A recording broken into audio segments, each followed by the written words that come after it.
The sun bathed the village of Lugosa in golden light, its rays stretching across the endless savannah. A place of tradition, the village pulsed with life at dawn as elders gathered beneath the sacred baobab tree.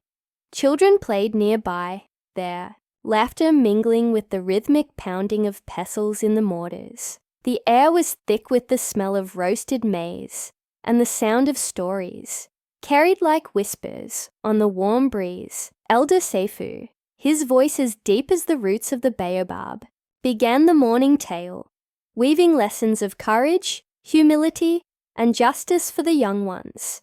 In Lugosa, he declared, we do not live for ourselves. We live for the village, for unity, and for truth. His words, as they had for decades, guided the villagers like a lantern in the dark. Beyond the village centre, where the grass grew wilder and the trees huddled closer, stood a solitary hut. It was a humble structure, framed by the fragrant bushes of lemongrass and hibiscus. This was the home of Nyara, the widowed healer. Her hands, gentle yet firm, had cured the fevers of many children and eased the pain of countless elders. Yet, despite her kindness, Nyara's life was cloaked in mystery. At night, when the winds whispered secrets across the savannah, Nyara's hut became a fortress. She locked her door tightly, drawing the attention of the villagers. They whispered about her as they gathered around their fires. Why does she lock her door every night? Asked one woman, her voice barely audible over the crackle of flames. Perhaps she hides something, murmured another. No good spirit needs such secrecy. A young man, his eyes narrow with suspicion, leaned forward. Mark my words, he said. Nyara's secrets will bring us trouble. What healer needs to hide from the night? Among them sat Kalonji, his jaw tight and his gaze sharp. He had heard these whispers many times, and each one fed the growing fire of his envy. Nyara's reputation overshadowed his budding efforts to establish himself as a healer. Perhaps it is time we uncover her truth, Kalonji suggested with a sly smile. The villagers murmured their agreement, their unease taking root like weeds. In fertile soil, Nyara herself remained silent about the rumors, even as they reached her ears. Her days were filled with quiet labor, crushing herbs, chanting prayers, and preparing remedies. Yet her eyes held a sorrow that no one could quite place, a depth that spoke of stories untold. Abeni, Nyara's niece, visited her often. Unlike the others, she did not approach her aunt with fear, but with curiosity. Aunt Nyara, she asked one evening as the sun dipped low, why do you lock your door at night? Nyara's hands paused over the herbs she was grinding. She looked at Abeni, her eyes filled with a mix of love and caution. Some truths are better left untold, my child, she said softly. But the villagers talk, Abeni pressed. They think you hide something dangerous. Nyara's lips curved into a small sad smile. Let them think what they will. What I do is not for their understanding. Abeni sighed, torn between her love for her aunt and the growing tension in the village.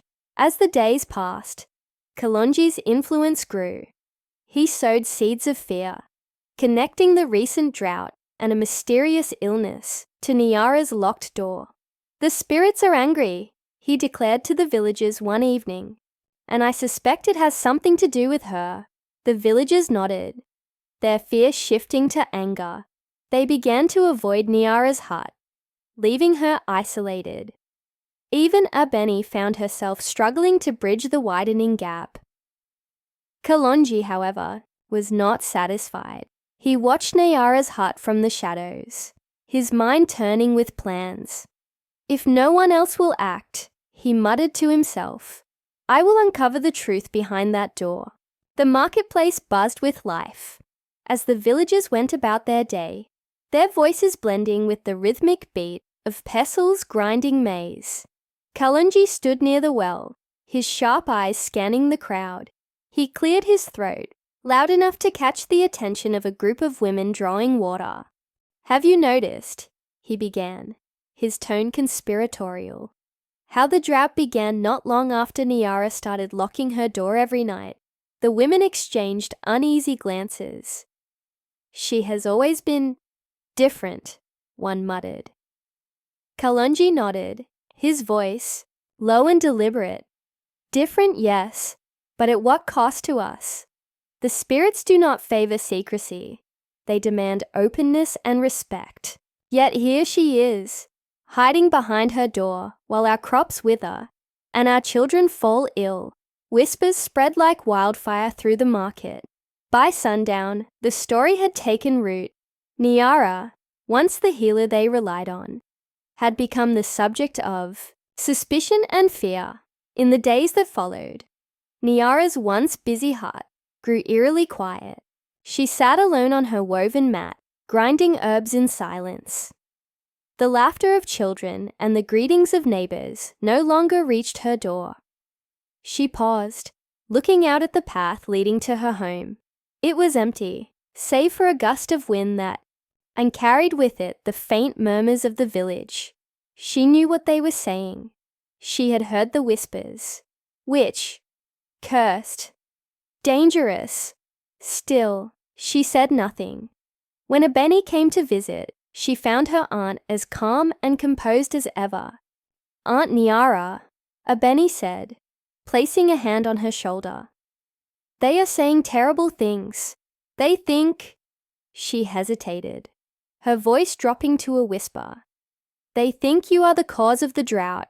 Nyara's hand stilled over the bowl of herbs. She met Abeni's worried gaze, her own eyes unreadable. "Some truths," she said softly, "are better left untold. But why not explain? Tell them why you lock your door. Help them understand." Abeni pleaded.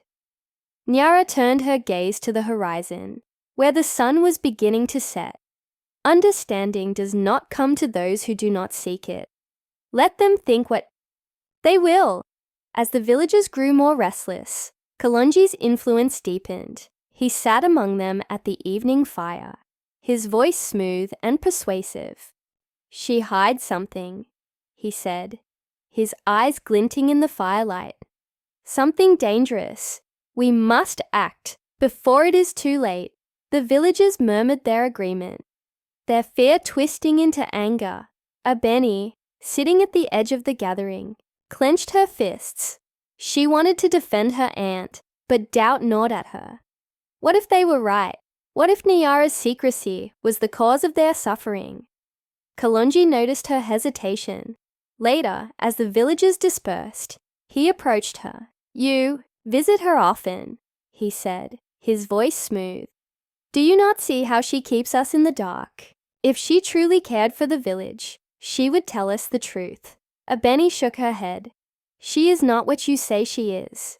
"Then prove it," Kalonji pressed. "Find out what she hides, and the village will know you are on our side." That night, Abeni crept to her aunt's hut, her heart heavy with guilt. She crouched by the window, peering inside. Nyara was seated before a small altar, her hands clasped in prayer. Candles flickered, casting shadows that danced across the walls. Abeni watched as her aunt whispered words she could not hear. Tears streamed down Nyara's face as she placed her hands over a wooden chest, bound tightly with chains. The sight filled Abeni with confusion and dread. What was in the chest? Why did her aunt cry as she prayed over it? The next day, she confronted. "Nyara, I saw you," Abeni said, her voice trembling. "I saw you with the chest. What is it? Why do you cry?" Nyara's expression did not change. "You should not have been watching Abeni. I had to. They are saying you are the cause of the drought, that you bring misfortune to the village." Nyara placed a hand on Abeni's shoulder, her voice firm, yet gentle. "Listen to me, child. Never open that chest. Never. And do not question what you do not understand." "But why? Promise me." Nyara's voice broke, and for the first time, Ebony saw fear in her aunt's eyes. I promise, Ebony whispered, though the words felt heavy on her tongue. Later that evening, Ebony stood at the edge of the village, watching the flames of the cooking fires flicker in the distance. Kalonji approached her, his steps deliberate and confident. "Well?" he asked. Ebony hesitated, her aunt's warning echoing in her mind, but the weight of the villagers' judgment pressed against her. She has a chest," she admitted. "She prays over it every night and she cries." Kalonji's lips curled into a smile. "The chest holds her secret. You have done well, Ebony. The village will thank you for this." Ebony turned away, her heart heavy. She did not feel like she had done well. Deep down, she knew she had taken the first step towards something terrible. The night was heavy with tension, the sky dark and moonless. The faint crackle of torches broke the stillness as the villagers marched toward Nyara's hut. Kalonji led them, his shoulders squared, his eyes burning with a mix of anger and triumph. Behind him, the villagers clutched their weapons, machetes, clubs, and sharpened sticks. Their faces were shadowed by flickering light, determination, mingling with unease. "She cannot hide forever," Kalonji said, his voice cutting through the murmurs of the crowd. "Tonight, we uncover the truth." Ebony trailed at the back of the mob, her heart pounding in her chest. Guilt weighed her steps, each one feeling heavier than the last. Her mind raced with questions. Was she doing the right thing? Would Nyara forgive her? She glanced toward her aunt's hut, its darkened windows staring back like silent eyes. When they reached the hut, Kalonji raised a hand to silence the crowd. "Nyara," he called, his voice echoing in the stillness. "Come out and face us. We demand answers." Inside the hut, Nyara sat cross-legged on the floor, her hands resting on her lap. Her face was calm, her eyes closed as if in prayer. She heard the anger in their voices, the heavy thud of their footsteps. Yet she did not move. "Nyara!" Kalonji shouted again, his tone sharper. "Do not test our patience." When no response came, the villagers began shouting, their voices rising into a chaotic roar. "She's hiding something. She doesn't care about us. Break the door." Kalonji stepped forward, motioning to a group of men. "Bring it down." The men hesitated, glancing at one another. Despite their anger, a sliver of fear held them back. Nyara's quiet strength had always unnerved them, but Kalonji's glare spurred them on. With a swing of their crude tools, they began battering the door. Each strike sent splinters flying, and with every crack, the tension grew. Finally, the door gave way, crashing inward with a deafening thud. For a moment, silence fell over the crowd. The villagers peered into the hut, their torches casting long flickering shadows across the walls. Inside, the air was thick and still, as if holding its breath. The villagers stepped cautiously over the threshold, their eyes scanning the room. What they saw made them pause. An altar stood in the center of the hut, surrounded by candles that burned low, their flames wavering as though disturbed by an unseen presence. Bones and charms were arranged meticulously around the altar, each one emanating an air of ancient power. At the heart of the display lay a wooden chest, bound tightly with iron chains. It seemed to hum faintly, a low vibration that sent shivers through the crowd. "What is this?" one villager whispered, clutching her shawl tightly around her shoulders. Kalonji pushed forward, his face alight with curiosity and triumph. "The proof," he said. "The proof of her treachery." Nyara rose slowly from her place on the floor, her movements deliberate and calm. Her eyes, filled with a sorrowful wisdom, met those of the villagers. "You do not understand what you are doing," she said, her voice steady, despite the tremor of desperation beneath it. "Enough of your lies, Nyara." Kalonji spat. He stepped toward the chest, his hand reaching for the chains. "Stop!" Nyara's voice rang out, silencing the room. "You cannot open it. What lies within is not meant to be unleashed." Kalonji turned to her, his expression one of mockery. "More riddles, Nyara. The time for your games is over." He turned back to the chest, gripping the chains with both hands.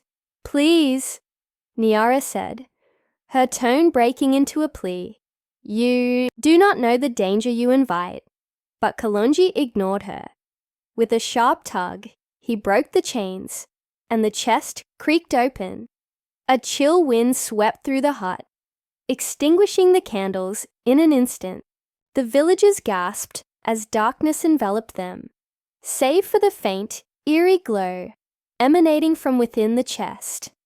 From the chest emerged a ceremonial mask, its surface carved with intricate patterns that seemed to shift and move in the dim light. Beside it lay a staff, its wood polished smooth and crowned with a crystal that pulsed faintly like a heartbeat. "What is this?" a man murmured, his voice trembling. Nyara stepped forward, her hands outstretched as if to shield the relics from the crowd. "These belong to my husband," she said, her voice heavy with sorrow.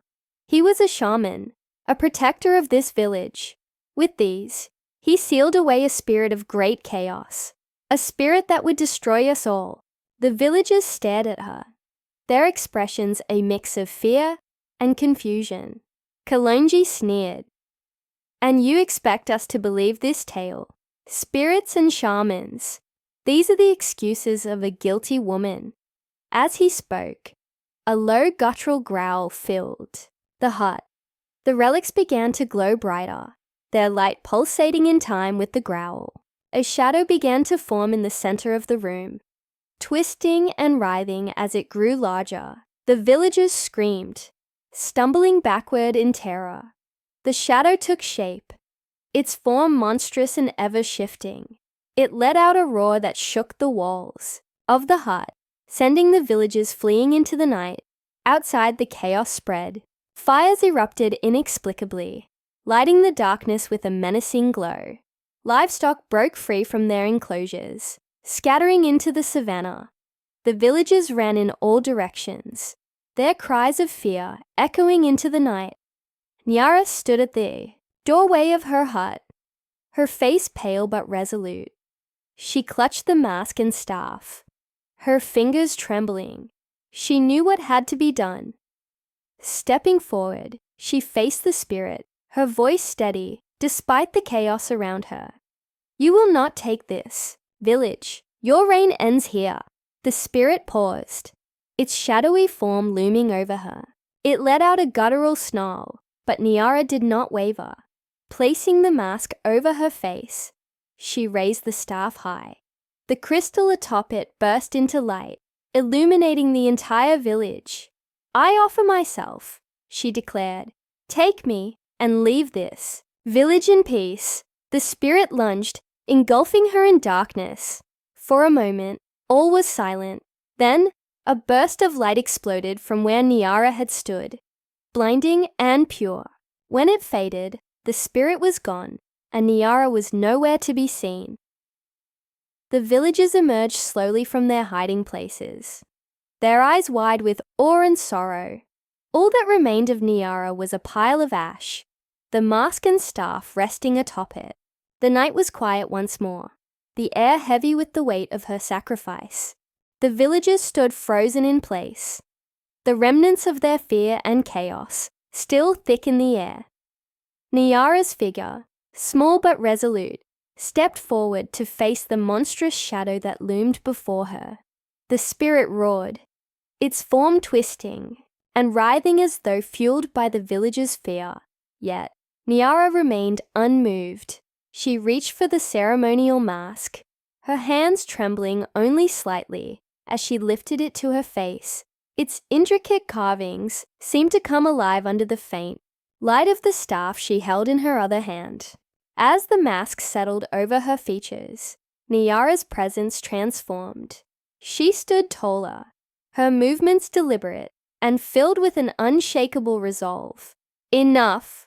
Her voice rang out, cutting through the spirit's guttural howls. You have fed on fear long enough. Tonight, I return you to your prison. The spirit hesitated, its chaotic energy pausing, as if it recognized the force of Nyara's words. She raised the staff high, its crystal glowing brighter with every whispered incantation. The ancient language flowed from her lips like a river, each word carrying the weight of generations of knowledge. The spirit writhed, a deafening wail escaping as it began to shrink and twist. Nyara's voice grew louder, her chants rising above the chaos. With one final cry, the spirit was drawn into her, the light from the staff enveloping them both. For a brief moment, the entire village was bathed in a blinding glow, and then silence. When the light faded, Nyara was gone. All that remained was a pile of ash, the mask and staff resting atop it. The villagers, now silent, stared at the spot where she had stood. Their awe and sorrow were palpable, the weight of her sacrifice pressing down on each of them. The following morning, the villagers gathered around the remnants of Nyara's hut. The air was heavy with regret as they whispered among themselves, "She saved us all," one voice murmured, breaking the silence. Others nodded, their faces etched with guilt and shame. The same people who had feared and accused her now mourned her loss, the true cost of their ignorance settling upon them. Elder Sifu stepped forward, his staff thudding softly against the ground. His voice, though steady, carried a hint of sorrow. Nyara gave everything to protect this village, and we, blinded by fear and suspicion, failed her. Let her sacrifice be a lesson to us all. His eyes settled on Kalonji, who stood at the back of the crowd, his head bowed. "Kalonji," Elder Seifu said, his tone stern but not unkind. "It was your envy and deceit that led us to this moment. You must now live with the shame of your actions." Kalonji looked up, his eyes filled with tears. I did not know," he stammered. "I only wanted to—" He stopped, his words failing him. The weight of his guilt was clear in his hunched shoulders as he stepped away from the group. Elder Seifu turned back to the villagers. "This place," he said, gesturing to Nyara's hut, "will be sacred ground. Her relics will remain here as a reminder of her courage and of the dangers of fear and distrust. Let us honor her by remembering." Abeni stood silently beside the altar, her hands clasped tightly in front of her. She had not spoken since the night of her aunt's sacrifice. Her mind replayed the moments of betrayal, each one like a stone in her chest. Finally, she stepped forward. "Elder Sifu," she began, her voice trembling. I betrayed her. I listened to Kalonji. I told him about the chest." The villagers turned to her, their expressions a mix of surprise and understanding. Elder Seifu regarded her for a moment before speaking. "And yet, it was your aunt who forgave you, even before her sacrifice. The burden you carry now is to honor her memory." Abeni nodded, tears streaming down her face. I will continue her work. I will heal as she did. And I will ensure that no one forgets her." In the months that followed, Abeni took up her aunt's mantle.